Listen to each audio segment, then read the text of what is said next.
tayo rito sa Blue Ribbon, So, wala raw pong naganap na Blue Ribbon. Ang meaning niya riyan hindi po niya kinikilala. Eh, sino ka ba para kilalanin yun? Pangatlo, sinabi ni Acting Senate President Win Gatchalian, walang hearing.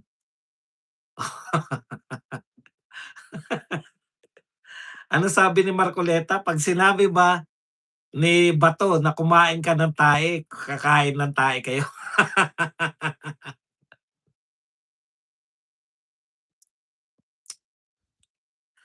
Maraming gagawin tomorrow or on Monday ang Acting Senate President. We will have to investigate sino ang mga tumulong para magkaroon ng hearing. Kita niyo po, ang iimbestigahan na ni Tulfo, ni Erwin, hindi po yung sino yung mga magnanakaw, kundi sino yung mga, naging dahilan para magkaroon ng hearing. Ako na magsusuplong sa'yo, Erwin, gusto mo ba silang ano? Kaya nagkaroon ng hearing dahil may nakatakdang hearing, mayroong, dokumento na, lehitimong dokumento na ng imbitasyon. Pumasok, pumunta ron si Pia Cayetano na chairman, in-announce dun sa bago magsimula yung hearing, in-announce niya na ina-appoint niya si Marcoleta na, ano yun, subcommittee chairman.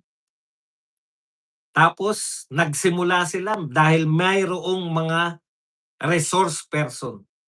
Wag ka na yung para kayong mga naghahanapan pa. Kita mo mga banta-banta, we will have to investigate sino mga tumulong para magkaroon ng hearing. Bakit yung tumulong? Yung mga mismong nag-hearing na ang sitahin mo. Matapang ka pala eh. Erwin Tulfo, di sitahin mo si Marcoleta. Imbitahin mo si Marcoleta. Marcoleta, iniimbitahan kita. Wag na yung mga kung ano-anong mga pakulo niyong mga mga Tulfo brothers.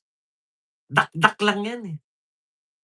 Sino ang tumulong para magkaroon ng hearing? Hindi na nila kinakailangan tulungan ang sarili nila. Sila mismo nagsagawa ng hearing. Ipatawag mo si Marcoleta, tanungin mo, bakit kayo nag-hearing? Tignan ko lang kung hindi mangunguya ang bunganga mo sa kasasagot kay Marcoleta.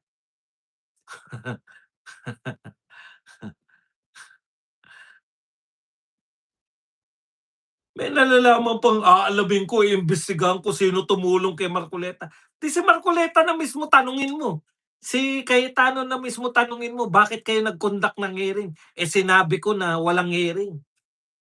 Imaginin mo, si Cayetano at si Marcoleta binoto ng 13. Ikaw binoto ka ng 12. Sino sa tingin nyo ang may karapatan na maging Senate President at may karapatan na maging BRC Chairman?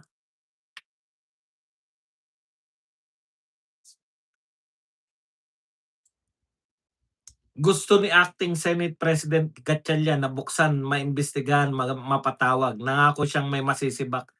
O kita nyo, ang unang iimbestigahan ni Erwin Tulfo, maraming tatamaan, heads will definitely roll, lalo na sa USAA.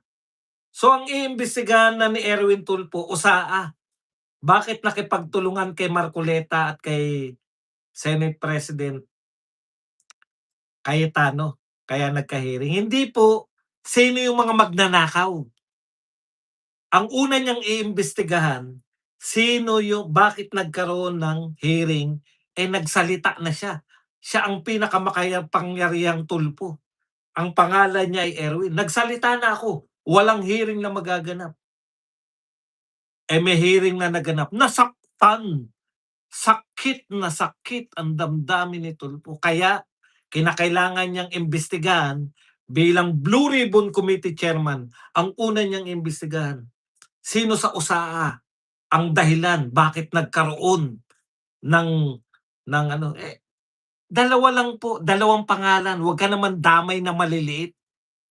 Erwin Tulfo, hinahamon kita. Dalawa lang na pangalan kung talagang matapang ka diyan sa paghahanap mo ng katotohanan. Si Cayetano at tsaka si Marcoleta. O tatlo na, isama mo na si Pia, Pia, Pia. Ipatawag mo sila bakit sila nag-conduct ng hearing. Ang ipapatawag mo yung mga tauhan niyo, maawa ka naman. Maliliit lang ba talaga yung kaya niyo? Maliit na tao lang 'yan, eh, mangangamba pa 'yan. Kawawa naman, sumunod lang sila. Kanino sila sumunod? Sa Senate President, sa Blue Ribbon Committee chairman na si Pia, Pia, Pia Cayetano. Sila ngayon ang sisisihin niyo, diyan kayo magaling mga tulpo. Kung talagang magaling ka, kung talagang magaling ka tulpo, sitahin mo si Cayetano tsaka si Marcoleta, pero hindi mo yung kaya, 'di ba? Hindi mo kaya silang sitahin, 'di ba? Bakit? Kasi matatalino sila, kasi magagaling sila, kasi mahuhusay sila.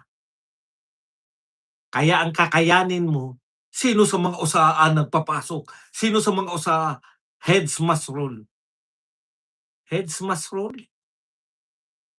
Kawawa naman yung maliliit na mga manggagawa ng Senado. Heads must roll. Kasalanan ba ng mga manggagawang ito na sumunod sa Senate President? Kawawa naman. Tapang pa, eh, nagmamatapang pa, eh. Ito pa.